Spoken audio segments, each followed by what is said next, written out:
अस्सलाम वालेकुम एवरीवन। उम्मीद है आप सब लोग जो है वो खैरियत से होंगे and welcome back for weekly session. नाज़रीन, जैसे कि मैंने आप लोगों को पहले भी बताया था, हमारे इन सेशंस का बेसिकली मकसद ही यही होता है ताकि हम स्टॉक मार्केट के हवाले से जो है वो आपको अप टू डेट रख सके। और इसके अलावा नाज़रीन, चैनल को लाइक भी जरूर किया करें, सब्सक्राइब भी जरूर किया करें ताकि ताकि आप लोग ये हमारी सेंसर आगे आने फ्रेश वाली है कि ये ऊपर वाली ऑफिस रेडी वाली दिखती है। साथ ही साथ इन सब तो ओवर करके फ्रेंड्स को, रिलेटिव्स को, अपनी सर्कल में आप लोगों के जितने भी लोग मौजूद हैं, उन सब लोगों को जो है वो वीडियो शेयर किया करें। और ताकि वो भी अपनी वीडियो को मैनेज कर सकें और साथ ही साथ वो लोग स्टॉक मार्केट में काम कर सकें अपने।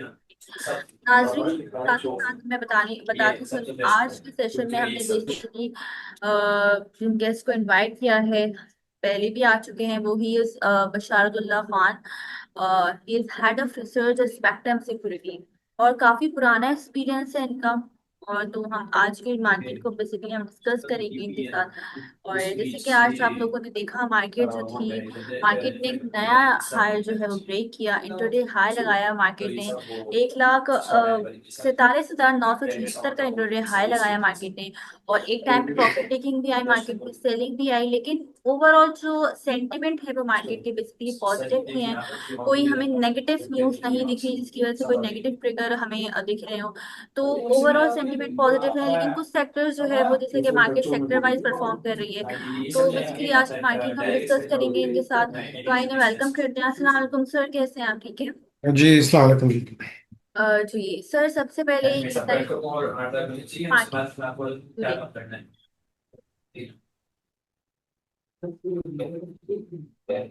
जी आवाज आ रही है।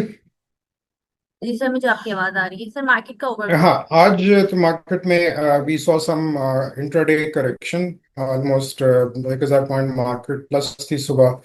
और then we saw correction specially in ENP stocks which were rising during the past few days. कल मारी में हमने बड़ा जंप देखा था और अब आज मुझे हमने मेन आइटम्स में देखा एंड टेक्सटाइल्स। बाकी बैंक्स रिमेन पॉजिटिव। उसमें तीन चार जो बड़े बैंक्स हैं, स्पेशली आज बैंक अल-फलाह, एचबीएल, निज़ाम देवर plus. And at the same time cement sector stocks were also positive. So index wise तो हमने मार्केट में सच कोई चेंज नहीं देखा। मार्केट मोरलेस सिर्फ ओनली 75 पॉइंट प्लस बंद हुई। But intraday we saw correction. जाहिर है कि कुछ ओवरबॉट लेवल्स भी हैं मार्केट में। There is increasingly high proportion of leverage also. तो इन्वेस्टर अभी यहाँ पे थोड़ा सा प्रॉफिट टेकिंग और वॉलेटिलिटी तो मार्केट में रहेगी, क्योंकि इंडेक्स ने अभी तकरीबन पिछले 7 हफ्तों में 25% तक इंडेक्स राइज हुआ है। 1,20,000 से 1,00,000 147 148 तक। So this is a huge increase during past like 7 8 weeks. तो उस इस स्टेज पे हम थोड़ी सी वॉलेटिलिटी और प्रॉफिट टेकिंग कुछ सेक्टर्स में और कुछ स्टॉक्स में देख रहे हैं। तो ये सिचुएशन रहेगी। लेकिन ये है कि एज यू राइटली सेड कि मार्केट में सेंटिमेंट रिमेन पॉजिटिव। और बाय ऑन डिप और जैसे ही थोड़ी बहुत करेक्शन आती है, we see like additional inflows come at lower level. तो स्टांस रिमेन्स वही एक्यूमुलेशन का है। और कुछ जगहों पे प्रॉफिट टेकिंग है और थोड़ी सी पोजीशन जो है स्विचिंग भी हो रही है from one sector to another sector और from some stocks to another group of stocks. वो चीज़ें भी मार्केट में चल रही हैं। हम्म। सही। अच्छा सर, एक सवाल ले लेते हैं। सलीम, अपना सवाल करें। अस्सलाम वालेकुम। जी। अच्छा सर, आपको एचबीएल यहाँ से लगता है should be take position in HBL यहाँ से for short term gains? And plus एक पीएसओ को बताइएगा कि should be wait for more dip और ये या ये रेट सही है मुनासिब? अच्छा, as usual I will not be commenting on individual stocks. वहां पे आप सिर्फ वैल्यूएशन को देख ले कि how much this stock has risen during the past 1 month और सो। तो अभी as far as my own view is के फेयर वैल्यू के करीब मार्क एचबीएल की प्राइस आ गई है बुक वैल्यू के करीब। ठीक है, there are banks which are trading above book value. HBL in the past like many years it has not moved above its book value. तो आजकल इसकी प्राइस वहाँ पे है। Yield wise it's not that attractive any more, my personal view, क्योंकि अभी price 270 पे, और डिविडेंड अगर एक्सपेक्टेशन 20 रुपए भी रखी जाए तो यील्ड वाइज तो इसमें इतनी अट्रैक्शन नहीं है। तो I would rather be recommending कि उसमें आप प्रॉफिट टेकिंग करें, and there are other relatively undervalued stocks available जहां पे आप पोजीशन बिल्डअप कर सकते हैं। और पीएसओ में तो वही है कि एक तो result expectation plus circular date जो अनाउंस हो चुका है कि उसकी डिस्पर्समेंट बाकी है, whether it happens this week और any time, so that disbursement will take place, तो वो तो उनके लिए पॉजिटिव ही है। और पीएसओ में तो स्टांस रिमेन एक्यूमुलेशन है, बाय ऑन डिप है, वहां पे वो स्टांस रखा जाए।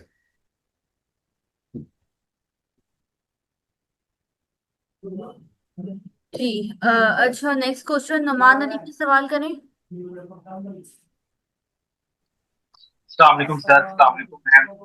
तो सर जी मेरा एक जनरल सा क्वेश्चन था, थोड़ा सा ना मुझे डाउट होता है, यानी कि हमने यानी कि एक स्टॉक को सेलेक्ट करते वक्त हमने उसकी वैल्यूएशन की है, हमने देखा है उसकी प्राइस अर्निंग से वो यानी कि सेक्टर वाइज की एवरेज से भी वो कम है, यानी कि हम बाय तो कर लेते हैं, हमें पता चल जाता है ये अंडर वैल्यू, लेकिन हम मुझे यानी कि खासकर मुझे समझ नहीं आता कि मैं एग्जिट कहाँ पे करूँ, यानी कि जैसे आप पीएसओ का भी बता रहे हैं, पीएसओ की अगर एवरेज वाइज भी देखें इस सेक्टर की तो अभी 7 है इसकी, यानी कि प्राइस तो अर्निंग, तो अभी यानी कि सेक्टर एवरेज इसकी 7 है, लेकिन पीएसओ की अकेले की बात की जाए तो ये 14 से भी प्लस हो गया।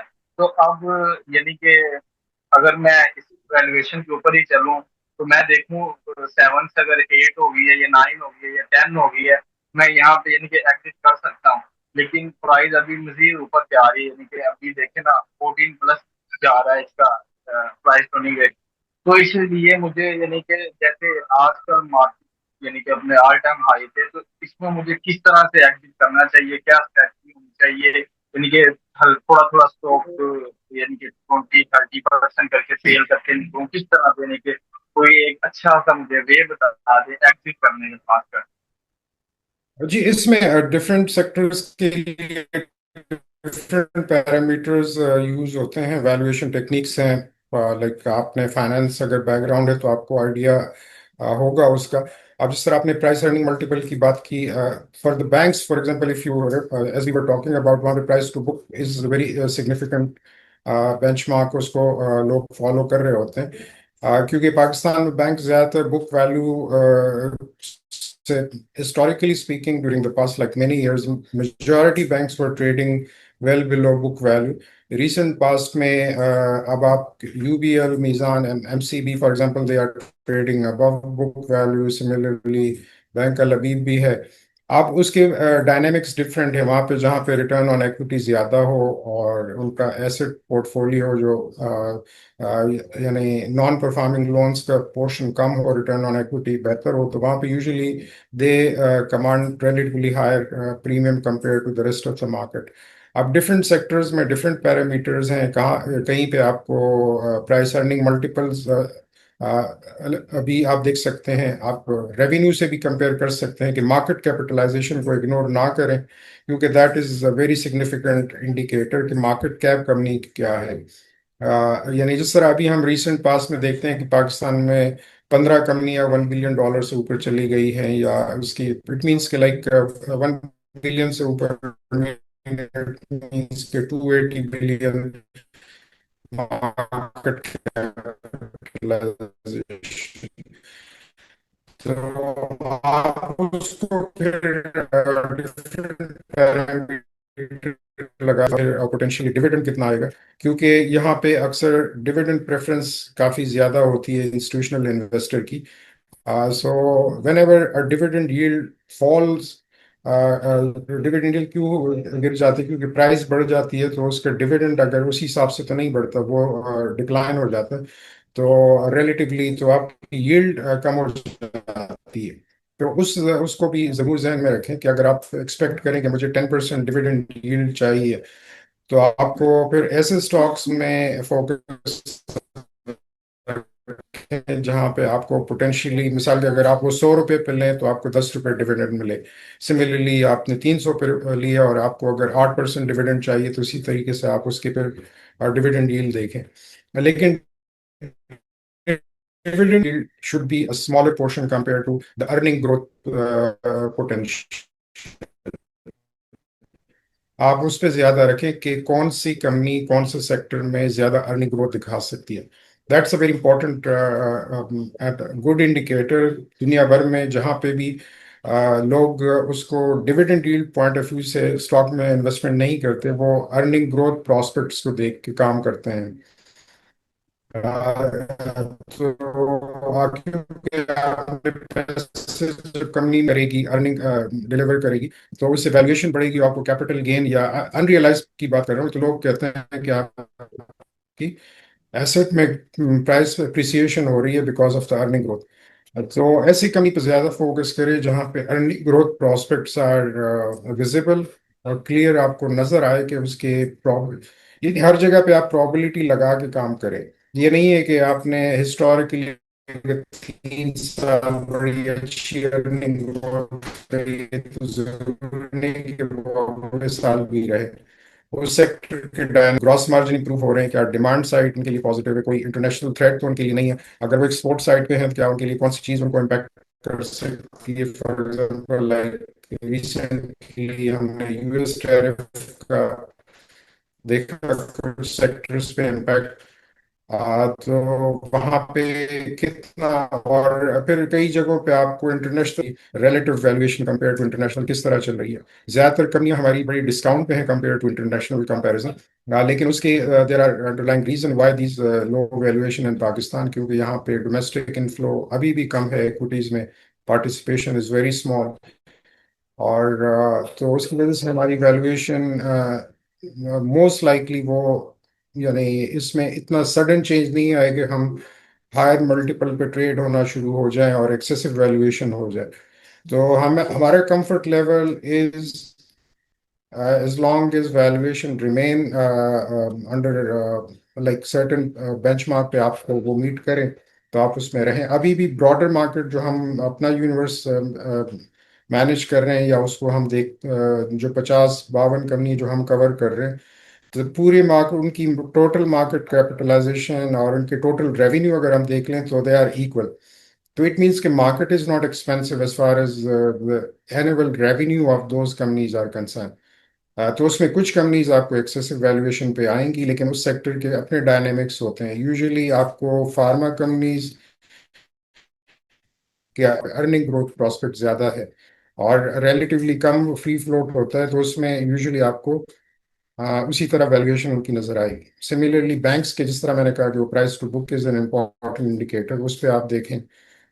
टेक्सटाइल सीमेंट, इसमें अर्निंग ग्रोथ प्रॉस्पेक्ट्स को आप देख लें किस तरह रोबस्ट अर्निंग ग्रोथ चलेगी या स्ट्रांग रहेगी या वीक होगी। तो हर सेक्टर के अपने डायनेमिक्स हैं। तो आप इसी तरह मुख्तलिफ चीज़ें, और उसको हिस्टोरिकली अगर आप खुद उसमें प्रैक्टिस करना चाहें, हिस्टोरिकली भी रन करें कि कितने एवरेजेस पे ये ट्रेड हुआ है। तो फिर आपको एक कंफर्ट लेवल आपका होगा। मेन के सर, अगर ये मैं पीएसओ को देखता हूँ, अगर इसकी मैं हिस्टोरिकली वैल्यूएशन देखता हूँ, यानी कि अभी फर्स्ट करें 14 पे है, और हिस्टोरिकली इसकी अगर वैल्यूएशन जो है वो 13 पे या 12 पे आ रही है, तो मुझे यानी कि यहाँ पे निकलना चाहिए। हालांकि इसके फ्यूचर प्लान तो बहुत ज्यादा, यानी कि मैं इस पे पढ़ रहा था कल, यानी कि हफ्तों के साथ इसका है, इसके अलावा अजरबैजान के साथ इसका हो रहा है, इधर हमारे यानी कि मुल्क में भी इसके काफी एक दो मार्जिन है, उसके अलावा भी और बहुत ज्यादा, यानी कि इसके तो यानी कि बहुत अच्छा, यानी कि फ्यूचर के लिए गैस नजर आ रहा है। लेकिन अभी ये इसकी पीए जो वैल्यूएशन है वो ऑल टाइम हाई पे भी है, यानी कि हिस्ट्री के हिसाब से नहीं।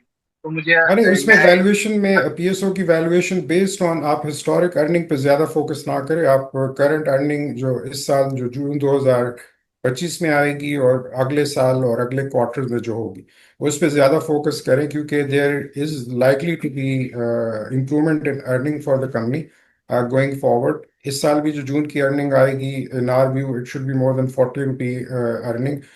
तो उस लिहाज से ये close to 10ish earning multiple पे है। बाकी बुक वैल्यू के लिहाज से उसका जो डिस्काउंट चल रहा है वो simple reason because they have high portion of receivable.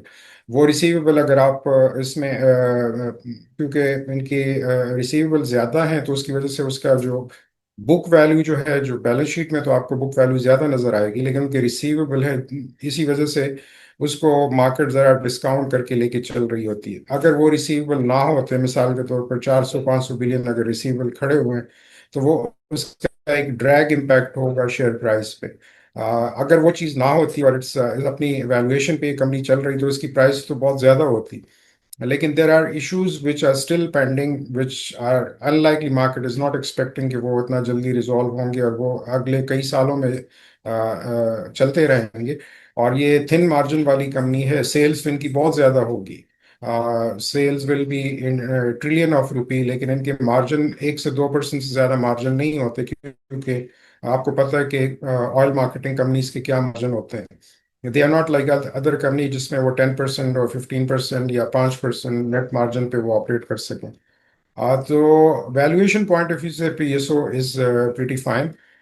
इसमें अभी ट्रिगर जो है कि इनके रिसीवेबल बेहतर हो रहे हैं, इनको जो पुराने स्टक रिसीवेबल उसमें कुछ पेमेंट्स हो जाएंगी। Interest rates are low right now compare to last year के, वहाँ पे इंटरेस्ट रेट बहुत ज़्यादा थे उनके अर्निंग पे, उसका भी एक इम्पैक्ट था क्योंकि बहुत ज़्यादा फाइनेंशियल चार्जेस थे। अभी तो वो पोजीशन काफ़ी कंफर्टेबल हुई है। आ, ठीक है, कंपटीशन बढ़ रहा है, there are new players in the market और इसकी वजह से इनका मार्केट शेयर डिक्लाइन हुआ है, लेकिन as far as their total positioning in the market is concern it is still very strong. तो वहाँ पे ट्रिगर्स तो पॉजिटिव हैं और इसी वजह से हमने इसमें कोई मेजर डिक्लाइन भी नहीं देखा despite like recent under performance. Share price जो 400 पहले दिसंबर में गई थी, फिर इसने लो जो है बहुत इतना ज़्यादा गिरा नहीं जितना एक्सपेक्ट किया जा रहा था। तो मार्क इसने सस्टेन किया और वापस उसी लेवल पे आ गया जहां पे ये दिसंबर में प्राइस थी। तो नाउ गोइंग फॉरवर्ड एक्सपेक्टेशन है कि there will be some positive improvement as far as जो मैंने चीज़ें हाईलाइट की। तो आप पैरामीटर और वैल्यूएशन मेजर जो है वो एक नहीं अप्लाई कर सकते, देर आर डिफरेंट, तो उसके बारे में आप डिफरेंट चीज़ें सोर्सेज आप पढ़ सकते हैं तो आपको आइडिया हो जाएगा। तो टाइम टू टाइम उसमें भी चेंजेस आती हैं कुछ। One time you will be looking at one variable और वन वैल्यूएशन टेक्निक, और दूसरी टाइम में आपके दूसरी मेथड आप यूज करते हैं। तो it's an evolving thing, it's not something fix. और सिर्फ अर्निंग मल्टीपल पे या सिर्फ प्राइस टू बुक पे या सिर्फ प्राइस टू सेल पे रिलाय ना करें, it's a combination of all these things. तो आप उसमें फिर अपने लिए इसमें जो भी आपको सूटेबल लगे, और किसी जो इंडस्ट्री में जो पुराने लोग हैं या रिसर्च एनालिस्ट उनकी रिपोर्ट्स भी देख लिया करें, उससे आपको अच्छा आइडिया हो जाएगा कि what they are talking about. अगर उनकी तरफ से आपको नजर आ रहा है कि वहाँ पे चीज़ें बेहतर हो रही हैं, वैल्यूएशन ठीक है, तो आप उसको भी यूज़ कर सकते हैं। ज़रूरी नहीं कि आप हर बार अपनी चीज़ उसमें अप्लाई करें। स्टॉक मार्केट में आप यूजुअली एनालिस्ट की जो कॉल्स होती हैं या ब्रोकरेज हाउसेस की रिकमेंडेशंस होती हैं, उसको वेट ज़रूर दिया करें ताकि आपको एक आइडिया हो और आपको समझने में आसानी हो। जी सर, बहुत शुक्रिया सर, बहुत शुक्रिया, थैंक यू मैम आपका। लास्ट क्वेश्चन ले लेते हैं, एस के अपना सवाल करें। अस्सलाम वालेकुम सर। सर मैं ये जानना चाहूँगा कि इंश्योरेंस सेक्टर क्यों इतना दबा हुआ है, उस क्या वजह है, और दूसरा आपको कौन सा सेक्टर अब अच्छा लग रहा है नेक्स्ट इस ईयर अच्छा, के अंदर, फिस्कल ईयर में? जो सेक्टर जो लाइक बेस्ड ऑन हम हाउस की रिकमेंडेशंस भी हैं और हम उस पर रिपोर्ट्स भी रेगुलर प्रोड्यूस कर रहे होते हैं। तो जिन सेक्टर्स में for example like we are positive on cement given the high growth prospects, अच्छी profitability, earning growth should be pretty good, like going forward. Should out of the sector should do बस well. Sir Uh, पढ़िए सामने। और तो आपके different वो हैं different sector, इन सेक्टर पे particularly we are more bullish. Oil sector में कुछ ट्रिगर्स जो रेजोल्यूशन ऑफ सर्कुलर डेट वहाँ पे ट्रिगर कुछ आए हैं, लेकिन ये है कि as far as international oil prices are concern उसकी वजह से तो कोई इतना अपनी मेजर सरप्राइज ट्रिगर है। नहीं है।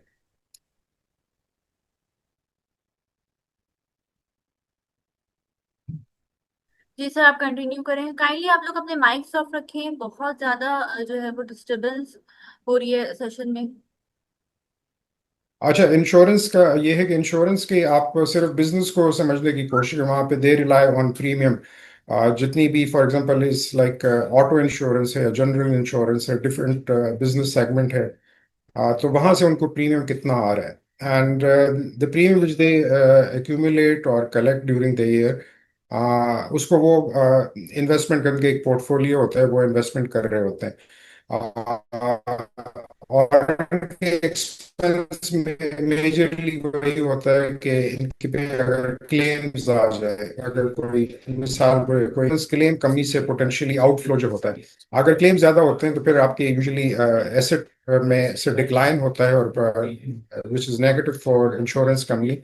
जिस साल में क्लेम्स कम हो और प्रीमियम रेवेन्यू उनका ज्यादा हो, तो इट मीन्स के हायर ग्रोथ प्रोस्पेक्ट्स। अभी पाकिस्तान में बिजनेसेस वर स्लो, उसकी वजह से insurance demand was not that high, और premium growth was also slow, तो उसकी वजह से इतनी ज्यादा कोई अट्रैक्शन इंश्योरेंस कंपनी में नजर नहीं आ रही वो आउट परफॉर्म कर सके। अगर उनकी पोर्टफोलियो में कुछ आइटम्स हैं वो परफॉर्म कर लिया जिसकी वजह से उनकी एसेट वैल्यू बढ़ जाए, वो एक बात है, लेकिन it will not lead to substantial out performance of individual stocks. एक स्टडी इन्वेस्टमेंट है, अगर कंपनी अच्छा परफॉर्म कर रही है और वहाँ पे रेवेन्यू ग्रोथ है, और इनका प्रीमियम जो मुख्तलिफ जो बिजनेस सेगमेंट जो है वहाँ से उनको नए क्लाइंटेल आ रहे हैं, और लोग टाइमली पेमेंट कर रहे हैं प्रीमियम, इंश्योरेंस प्रीमियम जो होती है जो हर साल आप भरते हो इंश्योरेंस कंपनी को, वो बिजनेस अगर आ रहा है और उनके क्लेम्स कम है, तो then it is okay. Otherwise, I'm not that bullish on the insurance sector overall.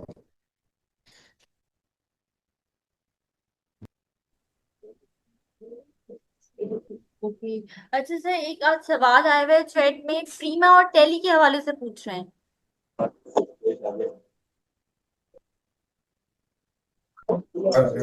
There is improvement in earning during the past like 9 months. इनके कुछ और इश्यूज भी थे, FIA रिलेटेड कुछ इश्यूज थे, उन्होंने इनके अकाउंट फ्रीज किए थे, फिर बाद में जो उस पर डेबिट पे पाबंदी लगाई गई थी। अब those things are most likely कि वो इश्यूज रिजॉल्व हो जाएंगे। The brand is good, the company has done well, leverage such नहीं है। तो अगर अर्निंग इस साल की एक्सपेक्टेशन मीट हो जाती है, तो I think it should do well. लेकिन इसमें there was this speculative move last year, इसमें काफी एक बिग सर्ज आया था जब इनके कुछ इश्यूज बेहतरी की तरफ गए थे, लेकिन ये है कि that after that speculative move price काफी डिप्रेस रही है। तो I think downside risk is limited in प्रेमा। इस आप ठीक है, आप उसकी ओनरशिप भी देख लें, कौन सा ग्रुप उसको ओन कर रहा है, अब वो भी एक फैक्टर होता है कभी कभी उसका। अगर उनका भी आजकल जरा थोड़ा सा उनके लिए situation is not that positive, तो उसकी वजह से भी वो हो सकता है कि रिलेटिवली अंडर परफॉर्म करे। As far as the business is concern वो तो पॉजिटिव है, लेकिन आज जो ओनर्स हैं और उनके कुछ इश्यूज हैं FIA के साथ, उनके because of the political affiliation, तो उसकी वजह से वो थोड़ा सा अंडर परफॉर्म कर रहा है, और वो उनके लिए रिस्क फैक्टर है। I would say it's a risk factor, otherwise the company is fine. Sir kindly prospects of unity foods अगर आप बताना चाहें। यूनिटी फूड की रीसेंट वैल्यूएशन मैंने नहीं देखी कि अभी किस तरह है, so I will avoid commenting on the company based on valuation, क्योंकि अभी it's not in our coverage, increase in cost.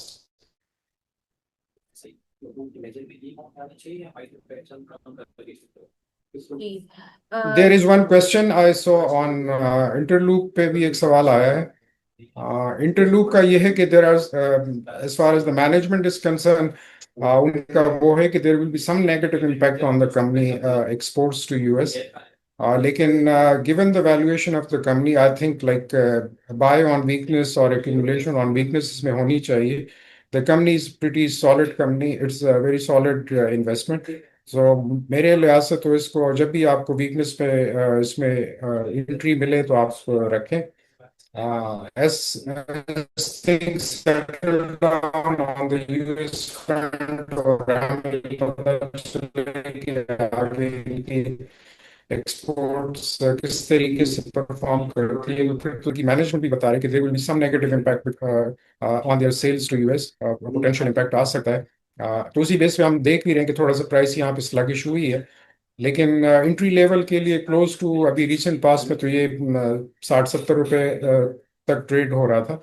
अभी तो क्लोज टू 80 तक आया है. और तो क्लोज टू 70 और उस रीजन लेवल पे अगर आपको मिलती है तो it will be a good level. Okay sir, कल की मार्केट के हवाले से क्या कहना चाहेंगे आप, और इसके अलावा जो है टॉपिक्स क्या देंगे कल के लिए? नहीं, उसमें आप वही रिसेंटली जिस तरह मार्केट रिसर्च की है जो मैंने इनिशियली कहा था, थोड़ी सी प्रॉफिट टेकिंग मार्केट में हो रही है. 14 को छुट्टी भी है, फिर 2 वर्किंग डेज आर लेफ्ट. तो थोड़ा सा साइडवे मूवमेंट होगी. कुछ सेक्टर में जिस तरह मैंने हाईलाइट किया, सीमेंट में आप एक्सपोजर बढ़ा सकते हैं अगर आपको वीकनेस में मिले. टेक्सटाइल में, इवन आपको अगर एनर्जी चेन में for example like PSO weakness पे आपको मिलता है तो उसमें भी आप एक्यूमुलेशन कर सकते हैं. कुछ जगहों पे जो जहाँ पे प्रॉफिट टेकिंग होनी चाहिए, वैल्यूएशन एक्सीड कर गई है. कुछ बैंक्स हैं, कुछ ईएनपी सेक्टर, वहाँ पे आप प्रॉफिट टेकिंग भी कर सकते हैं. तो थोड़ा सा साइड में मूवमेंट होगी मार्केट में. Overall stance remain positive. Market में अभी कोई यानी मेजर सपोर्ट लेवल अगर आप देख लें, तो अभी 141 और 140 का जो लेवल है, it it is now a significantly major support level for the market in the near term. तो अगर यहाँ पे मार्केट आपको index is driven by these big items, वहाँ पे जो भी प्राइस उसमें मूवमेंट होती है वो इंडेक्स को डिटरमिन कर रहा हो. तो अगर ये बिग हैवी स्टॉक्स में थोड़ी बहुत करेक्शन आती है तो उसका इम्पैक्ट इंडेक्स पे भी नजर लग. 2000 जो अभी जून के जो रिजल्ट्स होंगे, whether whether these are annual results और क्वार्टरली या हाफ ईयरली, जहाँ पे अर्निंग ग्रोथ हो उस सेक्टर में आप फोकस रखें. और उसमें जिस तरह ये 3 सेक्टर मैंने बताया कि वहां पे तो पर्टिकुलरली आप रखें, इवन इंक्लूडिंग फार्मा, उसको भी आप जरूर देखें. जी सर, बहुत बहुत शुक्रिया. सर आज के सेशन से मैं इजाजत लूंगी. सर अपना बहुत बहुत शुक्रिया. पार्टिसिपेंट्स आप लोगों का भी बहुत बहुत शुक्रिया, आप लोगों ने हमें ज्वाइन किया. सर आगे आने वाले सेशन में जो है आपको फिर इनवाइट करेंगे. अपना ख्याल रखिएगा sir. Allah Hafiz. Thank you for the session sir.